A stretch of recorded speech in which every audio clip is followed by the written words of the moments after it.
एक क्वेश्चन करेंगे हम लोग फिर आज। लिखो prove that the points prove that the points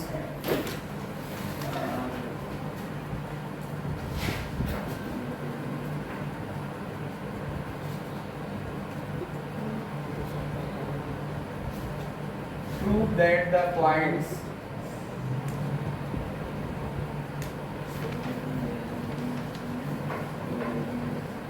prove that the points a comma b plus c a comma b plus c पहला पॉइंट है।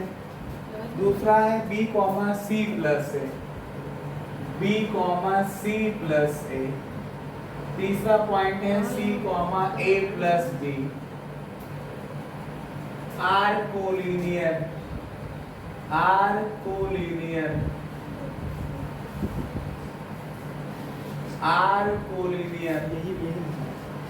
हिंदी में लिखा मैंने कि सिद्ध कीजिए कि जो तीनों बिंदु है a comma b plus c, b comma c plus a और c comma a plus b collinear का मतलब संरेखीय है, एक रेखा में।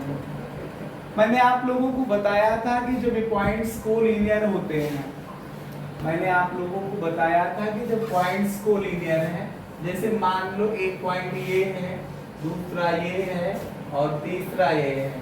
ये पॉइंट अगर कोलिनियर है तो इनको मिला करके एक लाइन ड्रा की जा सकती है, ठीक है।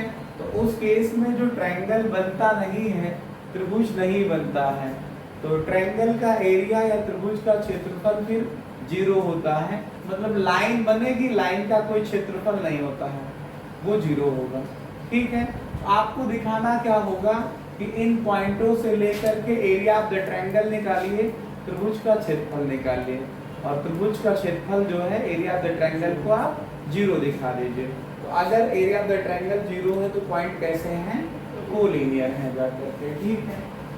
तो ये पहला पॉइंट हमारे पास है a comma b plus c है। इस पॉइंट को आप b कह दीजिए, b comma c plus a है, और ये पॉइंट को आप c कह दीजिए, c comma a plus b है, c comma a plus b है। ये तीनों पॉइंट कोलिनियर हैं जाकर के, ठीक है। तो सॉल्व करता हूँ, हल कर रहा हूँ इसको। आप लोग लिखिएगा मेरे साथ। लेट मतलब माना a comma b plus c, b comma c, b comma c plus a and c comma a plus b are 3 points are 3 points are 3 points are 3 points 3 बिंदु। तो यहां से पहले पॉइंट को x1 y1 हम लोग लिखते हैं, दूसरे पॉइंट को x2 y2 लिखते हैं, और तीसरे पॉइंट को x3 y3 लिखते हैं। तो x1 y1 ये पहला पॉइंट है। a हुआ x1 की वैल्यू और b प्लस c हुआ y1 की वैल्यू। ऐसे दूसरे पॉइंट के लिए ये x2 y2, तो x2 की वैल्यू b और y2 की वैल्यू c प्लस है। ये c comma a plus b में c हुआ x3 की वैल्यू और a प्लस b हो गई y3 की वैल्यू। y3 की वैल्यू हम लोगों के पास क्या हो गई? a प्लस b हो जाएगी। नाउ हम क्या करेंगे? हम दिखाएंगे x1 इंटू y2 माइनस का y3 plus x2 into y3 minus का y1 plus x3 into y1 minus y2। इस वैल्यू को कैलकुलेट करेंगे। अगर ये कैलकुलेटेड वैल्यू 0 आती है तो तीनों पॉइंट कोलिनियर होंगे जाकर के, और अगर ये वैल्यू 0 नहीं आती है तो फिर हम करेंगे क्या? एरिया ऑफ द ट्रायंगल का फार्मूला लगा देंगे और एरिया ऑफ द ट्रायंगल या त्रिभुज के क्षेत्रफल में यही पूरी वैल्यू होती है। एक्स्ट्रा क्या होता है 1/2 से मल्टीप्लिकेशन हो जाता है। तो अभी हम 1/2 से मल्टीप्लिकेशन नहीं करेंगे क्योंकि क्वेश्चन में लिखा है प्रूफ करिए कि तीनों पॉइंट कोलिनियर हैं। तो कोलिनियर की जो मैंने कंडीशन लिखाई थी, संरेखी होने की जो मैंने शर्त लिखाई थी, लिखाया था x1 × y2 - y3 + x2 × y3 - y1 + x3 × y1 - y2 की वैल्यू 0 प्रूफ करना होता है। तो इसको कैलकुलेट करके देखते हैं, 0 आना चाहिए। तो x1 मैंने लिखा a, ध्यान से समझिएगा। y2 की वैल्यू लिखा मैंने c + a। यहाँ पे अगर आप लोग ब्रैकेट का यूज सही से नहीं करोगे तो वैल्यू गलत हो जाएगी, क्योंकि यहाँ पे जो वैल्यू लिखी है ये दो का समेशन लिखा है, दो लोगों को जोड़ करके लिखा गया है, इस वजह से ये ब्रैकेट का यूज करिएगा। माइनस y3 की वैल्यू a + का b। आने वाले टेस्ट में आपके पास एक क्वेश्चन भी आएगा कि प्रूफ करिए कि तीनों पॉइंट कोलिनियर हैं, तीनों बिंदु संरेखीय हैं। जितनी तैयारी करना हो कर लीजिएगा, आएगा क्वेश्चन। प्लस x2 की value ib into y3 minus का y1। y3 की वैल्यू आ गई a + b माइनस y1 की वैल्यू है हमारे पास b + c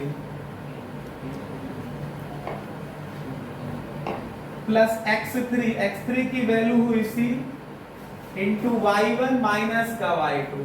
y1 की वैल्यू हो गई b + c माइनस y2 की वैल्यू हो गई c + a। इसको सॉल्व करते हैं हम। ये आया हमारे पास a, ये c + a आया। ब्रैकेट ओपन करिएगा, यहाँ के साइन चेंज हो जाएंगे, साइन बदल जाएगा यहाँ तक माइनस की वजह से। फिर कितना आया प्लस का b, ये आया a + b, यहाँ पे माइनस की वजह से साइन चेंज करिए, -b -c। फिर आया c, इसमें सॉल्व करिए b + c, माइनस की वजह से साइन चेंज -c - का a। ये हमारे पास देखिए माइनस से प्लस से कैंसिल हो जाएगा, ये माइनस का b + b कैंसिल हो जाएगा, -c + c कैंसिल हो जाएगा। तो आया a इंटू c माइनस का b, फिर bracket close, plus a minus का c, b into a minus का c, plus c into b minus का a। आप इसको ओपन करिए, a से मल्टीप्लाई करिए, आया ac माइनस का ab, b से मल्टीप्लाई करिए प्लस का ba माइनस का bc, c से मल्टीप्लाई करिए cb माइनस का ca। ध्यान से देखिए ac और ca का एक ही मतलब है, ac का मतलब a गुणे c, ca का मतलब c गुणे a। ठीक वैसे ही मतलब है जैसे 2 को 4 से गुणा करिए और 4 को 2 से गुणा करिए, दोनों केस में 8 ही आएगा। 2 4 भी 8 आएगा और 4 2 भी 8 आएगा। तो वैसे ये AC देखिए प्लस का है और ये AC माइनस का है, तो जितनी वैल्यू प्लस में है उतनी वैल्यू माइनस में है, कैंसिल हो जाएगी। माइनस का AB है और ये प्लस का AB है, ये माइनस का BC है और ये प्लस का BC है, तो कैंसिल होके रिजल्ट क्या आ गया?